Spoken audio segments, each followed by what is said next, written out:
ताबडतोब मला कळल्याबरोबर मी त्यांना सांगितलं की ग्रामसेवक किंवा इतर लोकांना बरोबर घेऊन काय मॅन्युअली जे आहे ताबडतोब वाटप करून टाका. कुणी सर्व्हर डाऊन आहे म्हणून कुणालाही रेशन मिळणार नाही असं होता कामा नाही.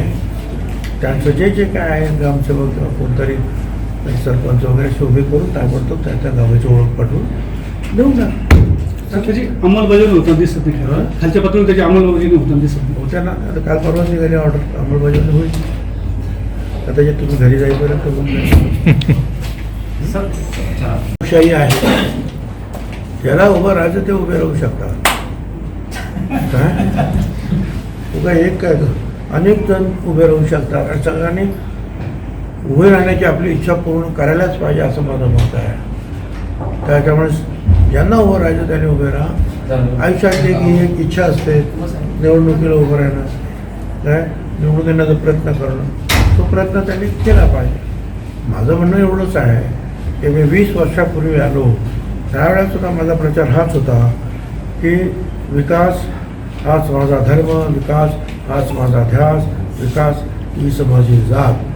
आता तो विकास अतिशय चांगल्या प्रकारे झालेला आहे असं कुणी सांगेल, तुम्ही सुद्धा सांगाल. आता विकास थांबत नाही, हा वाढत जातो. हे झालं का ते पाहिजे, ते झालं का ते पाहिजे, ते झालं. आता सुद्धा लोकांना वाटलं की बस विकास झालेला आहे, आता काय गरज नाही भुजबळाची, चलो निघू. लोकांना वाटलं की नाही की आपला विकास थांबता कामा नये, काय तर मग लोक विकासाच्या बाजूने मतं देतील. कारण या 20 वर्षाचा विकास झाला पाण्याचा. आता हे तुम्ही कालव्याचं सांगितलं, खोदून ठेवला होता, रोजगार हमी योजनेमध्ये बुजून गेला होता. लोक म्हणाले फक्त प्राप्तविधेसाठी वापर करा, आता काय उपयोग नाही. मी पुन्हा तो 160 किलोमीटरचा कालवा केला. त्याच्यात पुणेगावचं पाणी जे वर आलं पाहिजे आणि ते फक्त येवल्यासाठीच आहे हे लक्षात ठेवा. पुणेगाव ओव्हरफ्लोचं पाणी येणारच आहे आणि परत ते पाणी कमी पडेल. त्यामुळे माझं तिकडे पलीकडे जाणारच आहे, महाराष्ट्राच्या सरहद्दीच्या बाहेर तिकडे जाणारं पाणी ते आपण अडवलं आहे आणि ते परत बोगद्यातून जे आहे या कालव्यास पुणेगाव मार्गे सोडण्याचं काम केलं आहे. म्हणजे आपण नुसतं कालवा केला पण पुणेगावावर अवलंबून न राहता मांजरपाड्याच्या पलीकडे जे पाणी दिवसाण्याच्या पुढे पाणी वाहून जातं ते पाणी अडवलं. वेगळ्या प्रकारची धरणं बनली, फक्त पाणी अडवणं बाकी काही काम. पाणी अडवलं की ते त्या याच्यामध्ये येतं, त्या बोगद्यामध्ये येतं. 11 किलोमीटरचा बोगदा पण केला, त्याच्यामधून पाणी आता व्हायला सुरुवात झालेली आहे. ते पाणी हळूहळू या सर्व धरणामध्ये म्हणजे विशेषतः पुणेगाव उदरकीमध्ये हे पाणी येईलच. आणि ते एकदा भरलं की आपल्याला जेव्हा आवश्यकता होईल त्यावेळेला आपल्याला हे पाणी आपल्याकडे मिळेल आणि ते डोंगरगावपर्यंत यावं. मध्येच ते फुटू नये, मध्येच ते झिरपू नये म्हणून जवळजवळ 250 कोटी रुपयाचं अस्तरीकरणाचं काम आपण तर पाहून आल्यानंतर सगळं आपण पाहिलेलं आहे. आणि ते सुद्धा फार मोठ्या प्रमाणात थोडंसं राहिलेलं आहे. नक्कीच 25% राहिले असेल. त्याला 1.5 वर्षाची त्यांना काहीतरी मुदत दिली होती, तर ते आपण 7-8 महिन्यातच त्यांना मागे लागून बरंचसं काम करून घेतलं. थोडंसं राहील, परंतु आता सुप्रीम कोर्टाने आदेश दिलेला आहे. आदेश दिला आहे म्हणतात त्यांनी स्पष्टीकरण दिलेलं आहे की तुम्हाला हे करता येऊ शकेल. राज्य सरकारनं ठरवावं, लोकांना विश्वासात घेऊन की काय काय करायला पाहिजे आहे आणि कुठे अन्याय होत असेल तर त्यांना समपातळीवर आणण्यासाठी काय करायला पाहिजे. आता त्या दृष्टीने त्याचा पण अभ्यास करावा लागेल. त्या सगळ्याचा इम्पेरिकल डाटा त्यांचाही गोळा करावा लागेल. आणि मला असं वाटतं मी आज एका वर्तमानपत्रात वाचलं की देवेंद्र फडणवीस उपमुख्यमंत्री यांनी सांगितलं की आम्ही त्यासाठी एक आयोग नेमून त्याचाही अभ्यास करू की याच्यासाठी काय करता येईल. त्यांना किंवा मराठा समाजाला वेगळं आरक्षण द्या. मग त्याच्यासाठी जे काही करावं लागतं ते सरकार करत आहे.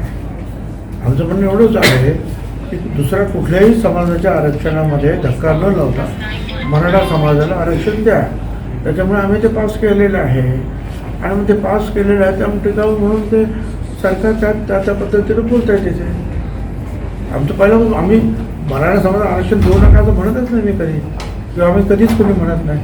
वेगळं आरक्षण द्या, त्याप्रमाणे तो देण्याचा प्रयत्न सुरू आहे कोर्टामध्ये. मंत्री आणि 2 उपमुख्यमंत्री यांना शासनाने ती सोय प्राप्त करून दिलेली आहे, विमानाची म्हणा हेलिकॉप्टरची म्हणा. आता ही मंडळी महाराष्ट्रामध्ये अनेक ठिकाणी एकाच दिवसात जात असतात. ते नुसते या रस्त्याने यायचं म्हटलं तर एक सुद्धा कार्यक्रम पूर्ण होणार नाही त्यांचा. आता माझं काय ना, मला फक्त एवढंच यायचं होतं, त्याच्यामुळे मी आलो. कारण पण त्यांना पाहिजे दुसरे पण कार्यक्रम आहेत ना त्यांचे. ही सगळी मंडळी जर अनेक कार्यक्रम एकाच वेळेला जर करायचे असतील तर ही सोय अतिशय आवश्यक आहे. आणि ह्या सोयीचा उपयोग विरोधी पक्षाचे नेते सुद्धा आपल्या पद्धतीनं पक्षातर्फे करत असतात. सर, याला जोडून एक प्रश्न आहे. पंचूर चौफुलीचे सुद्धा अनेक वेळा मी सांगितलं, खड्डे बुजवा काय प्रॉब्लेम आहे मला काय कळत नाही. परत खड्डे झाले मला माहीत नाही, जाऊन बघतो. परंतु पळशे ना काय पिंपळच देवला आता 15 दिवसांमध्ये वर्क ऑर्डर निघेल. 560 कोटी रुपयाचं सिमेंट कॉन्क्रीटचं 4 पदरी रस्त्याचं काम 4 भागामध्ये एकाच वेळेला सुरू होईल. आता आम्ही इथं पाहतो होतो आम्ही की पाणी नियोजन म्हणून तर आता आम्ही पण वाट बघतो. भूर पावसाची चालू आहे, त्याच्यामुळे पीक पाणी जे आहे ते थोडंसं तग धरून आहे. परंतु 2 महिने गेल्यानंतर सुद्धा धरण क्षेत्रामध्ये अजूनही पाऊस पडलेला नाही. महाराष्ट्रामध्ये अनेक ठिकाणी मोठमोठे जे आहेत पूर आलेले आहेत. दुर्दैवाने नाशिक जिल्ह्यामध्ये अजून पाण्याचा तुटवडा फार मोठ्या प्रमाणामध्ये आहे. आता आम्ही वाट बघतो आणि अजून आहे 2 महिने आशा करूया. सर, याला जोडून एक लोकल प्रश्न असा आहे, हे मात्र नक्कीच बरोबर आहे. आणि त्याच्यासाठी काल मिटिंग घेऊन त्यांना ताकीद देण्यात आली आहे की 10 दिवसामध्ये सुधारणा दिसली नाही तर अधिकाऱ्यांवरच कारवाई करू. सर, पहिलेच फेटरल मला माहिती नाही काय ह्याची काय होती फेटराला काही, पण मला माहिती नाही. संभाजीनगर नाव दिलं एवढं मला माहिती आहे, कारण मी कालच बाहेरून जाऊन आलो आणि सगळीकडे 100% काय माहिती नाही. अजित दादा आज असं आहे ना की लोकसभेत काय होत आहे त्याच्यावर मी भाष्य करणं योग्य नाही. त्याच्यावर भाष्य करण्यासाठी लोकसभेतील दोन्ही बाजूकडचे लोक जे आहेत खासदार आणि नेते समर्थ आहेत. बाकी फक्त प्रश्न राहिला जातगणना करावी, तर जातगणना करावी, एम्पेरिकल डाटा गोळा करावा असं सुप्रीम कोर्टानेच आम्हाला वारंवार सांगितलेलं आहे. त्याप्रमाणे तो योग्य प्रकारे तो गोळा केला पाहिजे. मागे जो पाठिया कमिटीने घाईमध्ये 15 दिवसामध्ये कधी या सगळ्या एवढ्या 54% लोक म्हणजे 14 कोटीमध्ये जवळजवळ 7 कोटी लोकांची जे आहे एम्पेरिकल डाटा जमा होत नाही, तो केवळ एक ऑफिसमध्ये बसून घाईनं त्या खानविलकर म्हणून जे होते जज तेवढे 15 दिवसात नाही दिलं तर मग निवडणुका पावसात तुम्ही घ्या. त्यांनी पावसामध्ये निवडणुका घेतल्या. 91 नगरपालिकांमध्ये ओबीसीला आरक्षण मिळालं नाही. मग घाईने जसं काय जमेल तसं करून आम्ही ते दिलेलं होतं आणि ते नंतर त्याने ते मंजूर केलं, ठीक आहे. परंतु त्याच्यावर आमचा फारसा विश्वास नाही. आम्हाला पूर्णपणे जो आहे ही जातगणना झाली पाहिजे. 1933 साली आणि नंतर मंडल आयोगाने ओबीसींना 54% आहेत असं ठरवलेलं आहे. त्याप्रमाणे 54% आहेत. बिहारमध्ये सांगितलं 63% आहेत. 54% आहे का 50% आहे का 63 करा, एवढंच आमचं म्हणणं आहे. म्हणजे आणि हे आम्ही मागतोय ते सुप्रीम कोर्टाने आम्हाला सांगितलं आरक्षण देताना एम्पिरिकल डाटा गोळा करायला पाहिजे. त्यासाठी प्रयत्न सुरू आहेत. आणि त्याचबरोबर हा एम्पिरिकल डाटा जर आमच्या ताब्यात बरोबर मिळाला आम्हाला तर ह्या ओबीसी समाजातील लहान सहान भटक्या विमुक्तांकडून सगळ्यांना जसं भारत सरकार दलित आणि आदिवासींना वेगळे पैसे देतात, प्रचंड पैसे देतात, कोट्यावधी रुपये अब्जावधी रुपये ते देशात दिले जातात, राज्याकडून सुद्धा दिले जातात, तसं या ओबीसीच्या लहान लहान लोकांना सुद्धा मिळेल असं सुमित्रा महाजन कमिटीने आणि मनमोहन सिंग साहेबांच्या कमिटीने सांगितलं की त्यासाठी इम्पेरिकल डाटा गोळा करा. तेच सुप्रीम कोर्टाने सांगितलं, तेच आम्ही सांगतो आहोत की असं ऑफिसमध्ये बसून एम्पेरिकल डाटा नको आम्हाला. भाट्याचा तो आम्हाला जो आहे गावागावातून व्यवस्थित एम्पिरिकल डाटा गोळा करा. कोणाची घरं आहेत, कोणाचं शिक्षण किती झालं, कोणाला किती नोकऱ्या मिळाल्या, कोणाच्या महिला किती काम करत असतात, कोणाचं आरोग्य कसं आहे, ह्या असे अनेक जे काही गोष्टी आहेत त्याच्यामध्ये तपासाव्या लागतात.